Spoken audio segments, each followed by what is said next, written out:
Today I want to walk you through the new archaeological pedestrian walkway that's going to take us into the heart of ancient Rome. I'm on the Via dei Fori Imperiali, and here is the starting point of a new venture. There's going to be a new archaeological walk. It's going to take a number of years to implement, but they're starting in September.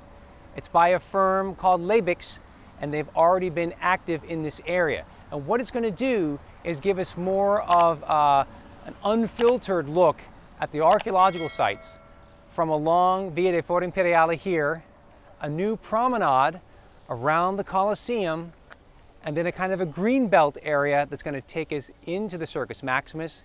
They're going to close down Via dei Cerchi, and we're going to wrap around the Capitoline Hill along Via di San Teodoro and make our way up the Capitoline Hill. So this is a new initiative. It's the end of a long project to seek out new collaboration. And as a result, you're going to have wider, more engaging spaces along Via dei Fori Imperiali to give you a better sense of the unified spaces of the individual Imperial Fora from above. Because right now, it's pretty messy, it's pretty disjointed, it's pretty difficult to understand. So what I'm going to do right now is take you on a little tour on these specific areas. From along Via dei Fori Imperiali, over to the Colosseum, and then around the Capitoline Hill, all the way to the Capitoline, a new archaeological park, a new walkway in ancient Rome. All right, so what I want to do is I want to give you a sense of these incredible renderings. And we're just off the Via dei Fori Imperiali. And this area right here for me is pretty exciting because you have a lot of things going on here. We have a lot of rendering in this area. So behind me is the Forum of Augustus that we're going to take a look at. And the Via dei Fori Imperiali is over here. And we also have right over here a shrine that's going to be part of the Forum of Trajan right here. So this is found in more recent excavations right here. And it's kind of undervalued and underappreciated. But also what's happening in these more and more recent excavations from the late 90s and onward is that you have a real disconnect. So across the way, across the Via dei Fori Imperiali, there is the Forum of Caesar that we can see. And imagine then they're going to construct, as we can see from our restoration plan, a bridge at this juncture going right across the Forum of Caesar, and then here, right across the Forum of Trajan, connecting us all the way to the Forum of Augustus. But the difference is in the viewpoint in the future, we can see from the renderings, is that they're going to push this out. They're literally going to remove these barriers. So the feeling as you come out, it's a more continual experience in a better, less obstructed view than what you get with these fencings. Less obstructed view of this, which means, again, from the renderings, there's going to be some sort of extension right out here so that you can't just drop and fall and get hurt. So again, look at the renderings, and what is kind of a sliver of a road, the Via Alessandrina, is going to be something much more impressive. And today it's a little interesting, truncated experience because this road has been cut off. But at least here we can see that there's going to be, in the renderings again, more of an opportunity to connect all these disparate areas and also remove all of these curbs and remove right here this kind of down and up that comes from various levels of buildings and piazzas exposed through a series of excavations done about 20 years ago. It's time to kind of clean up this kind of rather messy, confusing area, and you also see from the renderings that these plantings here are going to be removed. So if you remove these plantings, you have the trees, you have the statuary here. This is of Nerva. You're going to have a very different experience also. And let's come to the road. We see from the renderings as well that the road is going to be further curtailed or shrunk. So imagine where I'm standing is going to be basically a piazza, and you're just going to have a narrow strip of basically two paths, two corsia for the cars going up and down, and that's it. So imagine this is 1/3 of the space of what you see it today. So it's pretty extraordinary in terms of a change. And we want to think again of this space here where people are walking. Again, from the renderings, the experience of the sidewalk is suddenly going to become a piazza. So these are real radical changes for your experience of the Imperial Fora. And this is just one portion of the overall project. Let's get a sense of the work of Labics, who won this very important new project for creating a new archaeological boardwalk area around the city of Rome. Here's a project that they did over 20 years ago, which is this lovely, very discreet, suspended walkway.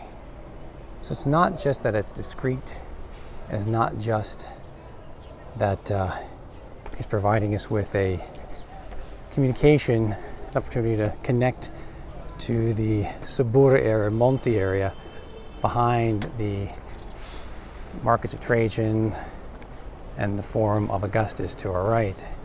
It's just the overall presentation. It's unobtrusive, it's pleasant to the eye, it's doing its job, it's allowing us to have these incredible views, and it's not detracting, I think, from the ancient monument. And I think this is the sort of work that we're going to be expecting when we get this final presentation. New piazzas, new green spaces, more places for contemplation and appreciation of the ancient city. So this is a really great project that's used every day and gives you an intimate experience of the ancient city. We're going right into Monte here. We're behind the firewall of Augustus. Another highlight of the pathway is around the Colosseum.